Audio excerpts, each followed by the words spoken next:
gotta ask you about this Carmelo Anthony situation. How you feel about that, man? Terrible situation. It is going crazy right now.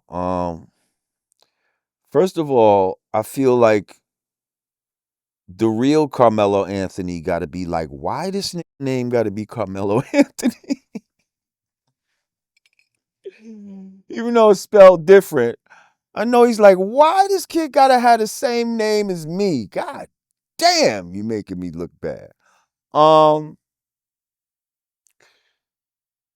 so here's what I know. Carmelo Anthony, they were at a track meet.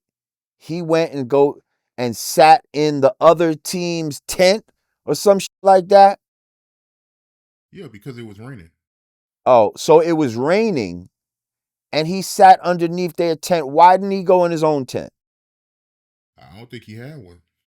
Did he go into that tent to be an asshole? Like, is what I'm saying. Like, did he go in there in the tent with a knife and be like, I wish these niggas would tell me to get the fuck up out of here? God, I don't give yeah, I'm in here. What? Like, I'm just saying, is that what happened? Was that his attitude? And we know that it's a possibility. Anybody that's had an aggressive nature has done like that before. Walked in somewhere on some I wish a motherfucker would type of shit.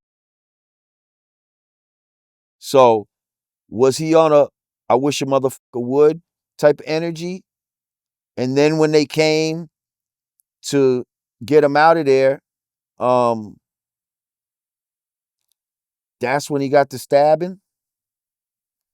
I don't know. A lot of people's like, why did he bring a knife on school grounds? Because I understand Texas is an open carry state, but you're not supposed to bring weapons on school grounds.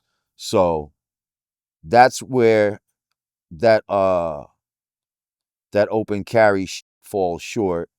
Um, and also, if people push you and then you stab them, I just don't feel like it's the same type of force that you were met with, that you responded with. You see what I'm saying? I feel like you need to respond with, you know, with like some sort of equal type of force. Like, if they swung a knife at you and then you stabbed, I understand. Um, but now let's just be clear. When somebody approaches you, they don't have to touch you. Just the act of approaching you is an assault. Just so you know. The battery is when they actually touch you. So assault and battery. So if I just come at you like that, technically under the law that's an assault.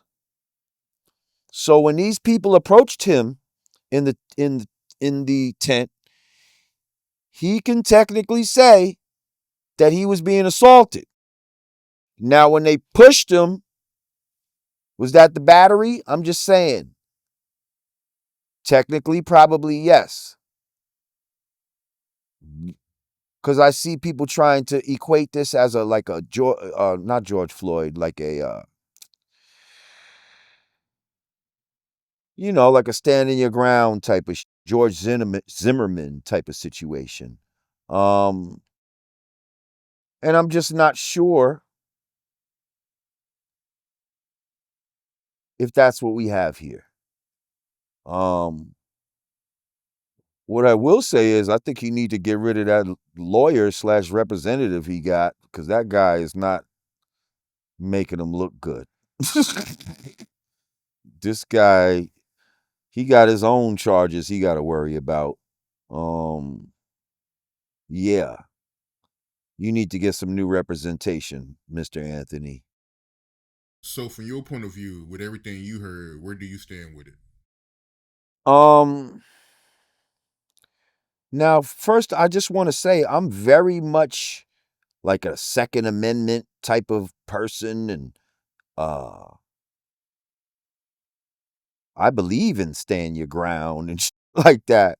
Um, but from what I can see in this case, and maybe I need more information, I'm just feel like that's not necessarily what we have here. And we may have had a child who knew damn. Now how old is Mr. Anthony? 17. 17.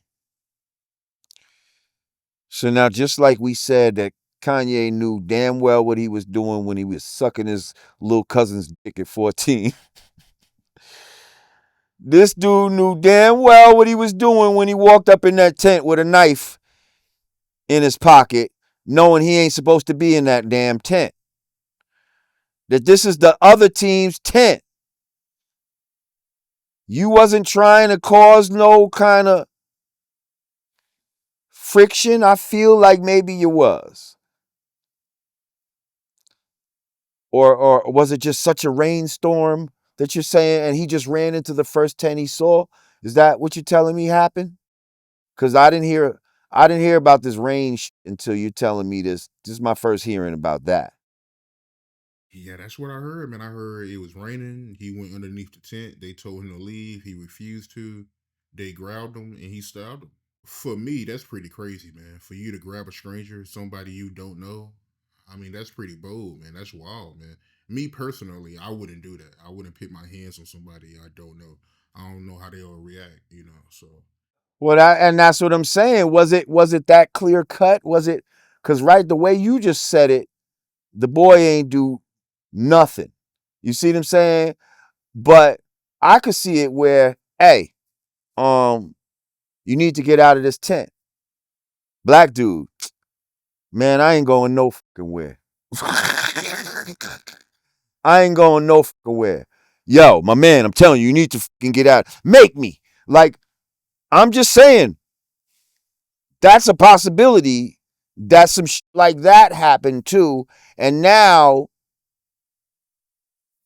a motherfucker is, you done challenged the motherfucker. You said make me, and now he wants to put his hands on you.